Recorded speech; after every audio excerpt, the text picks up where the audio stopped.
আজকে করব আমি বেলের শরবত। তার জন্য এখানে আমি নিয়ে নিয়েছি একটা বড় দেখে বেল। এবার বেলটা আমি ফাটিয়ে নেব।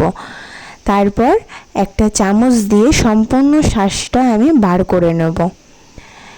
এরকম করে সম্পূর্ণ শাঁসটা আমি বার করে নিচ্ছি একটা চামচ দিয়ে। তারপরে এতে অল্প একটু জল দিয়ে হাত দিয়ে একটু চটকিয়ে নরম করে নেব। হাত দিয়ে চটকে যেই নরম হয়ে যাবে, তারপরে আমি একটা ছাঁকনির সাহায্যে ছেঁকে সম্পূর্ণ শাঁসটা বার করে নেব। এই যে ছাঁকনি নিয়ে নিয়েছি, এবার ছাঁকনি দিয়ে ছেঁকে নেব। ছেঁকে শাঁসটাকে আমি ভালো করে বার করে নেব। এ দেখো কতটা ছিবড়া বেরিয়েছে, ছিবড়াটা আমি ফেলে দেবো। এবার এর মধ্যে আমি অ্যাড করব দুটো লেবু। আমি এখানে দুটো লেবু দিয়েছি, আর দিয়ে দেবো 2 চামচ চিনি।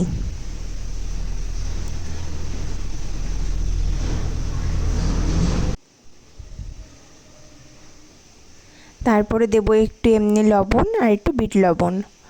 তারপরে পরিমাণ মতন জল দিয়ে সম্পূর্ণ সব কিছু একসাথে ভালো করে মিশিয়ে নেব। তারপরে আমি দেখো দুটো গ্লাসে আমি ঢেলে নিয়েছি। খুব টেস্টি হয়েছিল খেতে। তোমরাও ট্রাই করে দেখো, গরমের সময় ভালো লাগবে খেতে।